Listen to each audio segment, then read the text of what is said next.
warahmatullahi wabarakatuh. Alhamdulillahirabbil alamin wa bihi nasta'in wa ala umuri dunya waddin. Wassalatu wassalamu ala asyrafil anbiya'i wal mursalin wa ala alihi wa sahbihi ajma'in. Amma ba'du. Yang terhormat Bapak Rosidi selaku dosen pengampu dari mata kuliah isu-isu kontemporer pendidikan, dan teman-teman semua yang kami sayangi dan kami banggakan. Baik teman-teman, kami dari kelompok 9 akan mempresentasikan hasil diskusi kami dari makalah yang berjudul Fenomena Homeschooling. Namun sebelumnya, izinkanlah kami untuk memperkenalkan kelompok kami terlebih dahulu. Kelompok kami beranggotakan 3 orang mahasiswa, yaitu yang pertama ada Saudari Ria Yatul Milah dengan NIM 18030261127 sebagai pemakalah pertama. Kemudian yang kedua ada Setio Prabowo dengan NIM 19030260042 sebagai pemakalah yang kedua. Kemudian yang terakhir yaitu ada saya sendiri, Oktavia Setiarani dengan NIM 19030260064 sebagai moderator sekaligus pemakalah yang ketiga. Baik teman-teman, di sini kelompok kami mempunyai 3 pembahasan, yaitu yang pertama ada definisi homeschooling yang akan disampaikan oleh Saudari Riayatul Milah. Kemudian yang kedua ada sejarah homeschooling yang akan disampaikan oleh Saudara Setio Prabowo. Kemudian yang terakhir ada metode dan kurikulum dari homeschooling yang akan disampaikan oleh saya sendiri. Baik, untuk mempersingkat waktu, memasuki pembahasan pertama yaitu tentang definisi dari homeschooling yang akan disampaikan oleh teman saya, Saudari Riayatul Milah. Kepadanya waktu dan tempat dipersilakan. Baiklah, yang pertama yaitu pengertian homeschooling. Homeschooling berasal dari bahasa Inggris yang artinya sekolah rumah, atau lebih dikenal dalam bahasa Indonesia yaitu sekolah mandiri. Nah, salah satu pengertian umum homeschooling adalah sebuah keluarga yang memilih bertanggung jawab penuh atas pendidikan anak-anak dan mendidik anaknya dengan basis rumah. Pada homeschooling, orang tua bertanggung jawab sepenuhnya. Kalau sekolah reguler yang bertanggung jawab itu didelegasikan kepada guru dan sistem yang berlaku di sekolah tersebut. Jadi, homeschooling merupakan cara atau metode yang dipilih oleh orang tua untuk mendidik anak-anaknya dan untuk mengetahui sejauh mana perkembangan anak-anaknya. Homeschooling bisa dilakukan dengan menyesuaikan kemampuan, kebutuhan, dan potensi anak. Jadi, orang tua bisa membuat sistem pembelajaran yang dirancang sedemikian rupa agar anak bisa merasa senang, nyaman, dan tidak merasa dipaksa atau dibebani oleh pembelajaran yang dilakukan oleh orang tua. Nah, walaupun homeschooling itu yang menjadi peran utama adalah orang tua, akan tetapi orang tua bisa mengundang guru privat untuk datang ke rumah ataupun dengan kursus dan yang lain-lain. Dengan pendekatan ini, maka anak akan mampu menyesuaikan atau pembelajaran dengan mudah. Nah, dari sini kita dapat melihat peran orang tua sangat penting dan dapat meningkatkan pembelajaran homeschooling. Nah, homeschooling adalah pendidikan berbasis keluarga yang masuk dalam jalur pendidikan informal sebagaimana yang telah tertera dalam Undang-Undang Nomor 20 Tahun 2003 tentang Sistem Pendidikan Nasional Pasal 27 yang telah menjamin eksistensi dan legalitas pendidikan informal sebagai bagian integral dalam sistem pendidikan yang berlaku di Indonesia. Yang pertama yaitu kegiatan pendidikan informal yang dilakukan oleh keluarga dan lingkungan berbentuk kegiatan belajar secara mandiri. Yang kedua, hasil pendidikan sebagaimana dimaksud pada ayat 1 diakui sama dengan pendidikan formal dan non-formal setelah peserta didik lulus ujian sesuai dengan standar nasional pendidikan. Oke, terima kasih atas kesempatannya. Selanjutnya akan dilanjutkan oleh pemakalah. Terima kasih untuk penjelasannya, Saudari Riayatul Milah. Kemudian pembahasan kedua yaitu sejarah homeschooling akan disampaikan oleh teman saya Setio Prabowo. Kepadanya dipersilahkan. Ya, di sini saya akan menjelaskan mengenai sejarah homeschooling. Membahas mengenai sejarah homeschooling, tentunya tak lepas dari yang namanya John Caldwell Holt. Nah, ia merupakan pendidik sekaligus seorang penulis di Amerika Serikat. Ia merasa prihatin atas sistem pendidikan di tempat dia mengajar. Kegagalan akademis pada siswa itu tak ditentukan oleh kurangnya usaha pada sistem sekolah, tapi disebabkan oleh sistem sekolah itu sendiri. Akhirnya Holt mengembangkan homeschooling sekitar pada tahun 1960-an, yang mana konsep tersebut itu memberikan kebebasan di dalam pendidikan kepada anak. Tujuan dari homeschooling itu sendiri yaitu tak lain dan tak bukan untuk memberikan keleluasaan lebih dalam pendidikan dan membebaskan mereka dari cara berpikir instruktif yang dikembangkan melalui sekolah. Hal itu tercermin dari kutipan buku Holt yang berjudul How Children Fail, yakni manusia pada dasarnya itu makhluk belajar dan senang belajar. Kita tidak perlu ditunjukkan bagaimana cara belajar. Yang membunuh kesenangan belajar adalah orang-orang yang berusaha mengatur atau mengontrolnya. Holt meyakini bahwa lingkungan belajar yang luas dan menarik itu akan membuat siswa siap untuk belajar. Siswa tak perlu lagi disuruh atau dipaksa belajar karena secara naluriah mereka akan tetap melakukannya.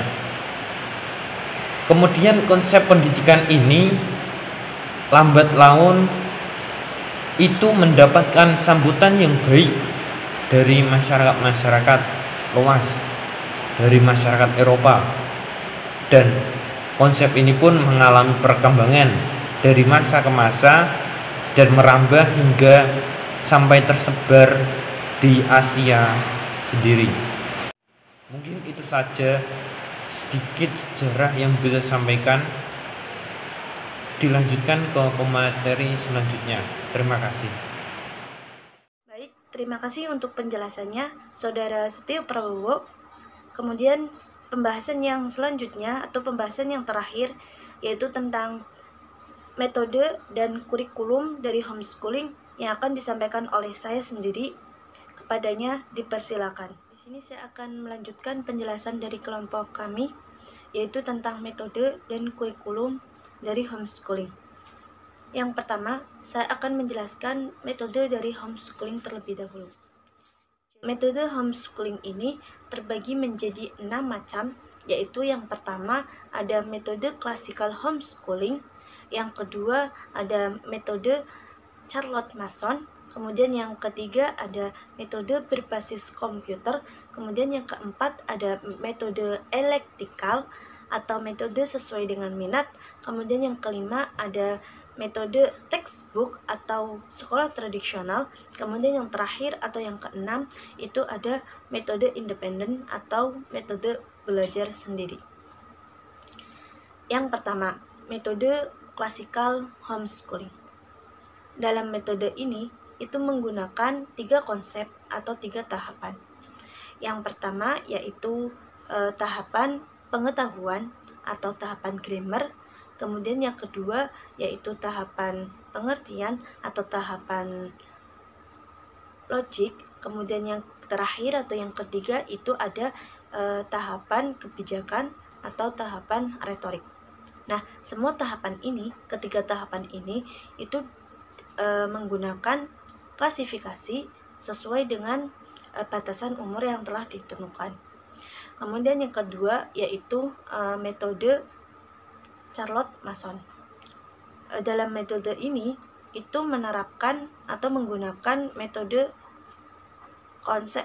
atau konsep buku hidup, yang artinya dalam penerapannya itu lebih menekankan kepada aplikasi konkret dalam kehidupan sehari-hari dengan langsung mempraktekkan literatur yang digunakan dalam belajar. Konsep ini tentunya membuat anak dapat mendalami apa yang telah mereka pelajari melalui keterlibatan langsung dari orang tua yang membimbing dan memfasilitasi semua kebutuhan yang digunakan dalam homeschooling siswa atau anak. Kemudian yang ketiga itu ada metode berbasis komputer. Biasanya tuh metode ini sering sekali digunakan di luar negeri yang menerapkan homeschooling. Metode ini pun menjadi populer karena dengan metode ini peserta didik atau siswa itu terdapat peningkatan, yaitu bagaimana cara siswa untuk menggunakan komputer dengan lebih baik dan lebih canggih dalam pelaksanaan homeschooling mereka. Nah, homeschooling yang menerapkan dengan metode ini atau metode berbasis komputer itu harus mempunyai DVD atau CD dalam menggunakannya. Jadi dalam hal ini peserta didik bebas untuk memilih apa yang mereka sukai. Kemudian yang keempat yaitu ada metode elektik atau metode sesuai dengan minat. Nah, metode elektik adalah metode yang tidak hanya memberikan standar kurikulum tetapi juga memberikan kebebasan kepada orang tua untuk memilih sendiri kurikulum mana yang akan digunakan dalam homeschooling, dan orang tua bebas untuk mencari informasi dari berbagai media. Nah, orang tua juga mendapatkan kebebasan untuk mendesain homeschooling yang mana yang nantinya akan atau ingin digunakan untuk anaknya. Kemudian yang kelima itu ada metode textbook atau sekolah tradisional. Metode homeschooling seperti ini itu berbasis pada ide tradisional dari sebuah sekolah dengan menggunakan workbook atau buku pelajaran. Jadi belajar dengan menggunakan buku yang digunakan di sekolah itu dipercaya dapat mengurangi potensi kesenjangan antara pelajaran yang dipelajari oleh siswa. Metode ini pun dapat diterapkan jika orang tua menginginkan homeschooling tersebut atau materi yang diajarkan dalam homeschooling itu sama dengan materi yang diajarkan pada sekolah formal. Kemudian yang terakhir atau yang keenam itu ada metode independen atau belajar sendiri. Dalam metode homeschooling independen ini, orang tua dapat membantu anaknya untuk belajar atau untuk mengetahui bagaimana itu cara belajar. Kemudian, setelah anaknya dapat mengerti atau memahami cara belajar itu anak tersebut akan bertahap dan kemudian akan menggunakan alat-alat seperti alat membaca, menulis, dan bilangan aritmatika dengan sendiri. Kemudian setelah itu, orang tua tidak lagi hadir untuk mengajar ataupun ataupun mendampinginya. Akan tetapi, orang tua akan lebih mendorong dan memberi motivasi agar anaknya mendapat keyakinan untuk bisa tetap maju ke depan dalam meningkatkan kemampuan atau keyakinan yang mereka punyai. Baik teman-teman, di sini saya akan melanjutkan penjelasan yaitu tentang kurikulum homeschooling.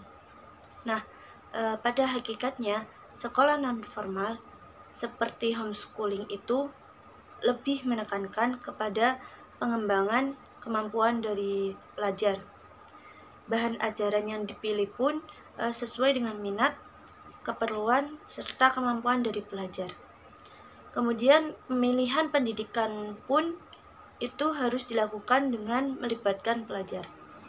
Jadi dalam homeschooling itu tidak terdapat program maupun kurikulum yang baku.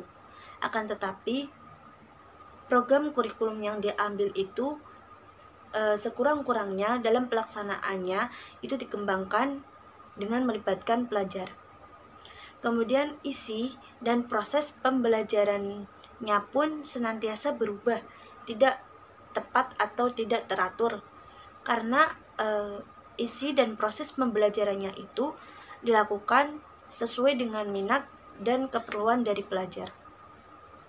Oleh karena itu, homeschooling ini erat kaitannya dengan pendidikan individual atau individualisme karena dianggap memiliki suatu persamaan.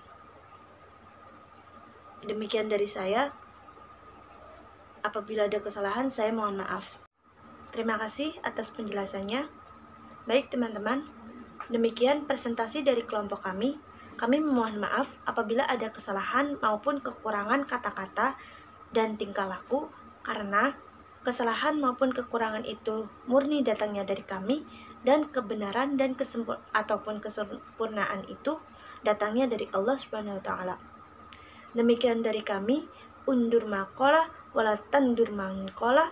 Assalamualaikum warahmatullahi wabarakatuh.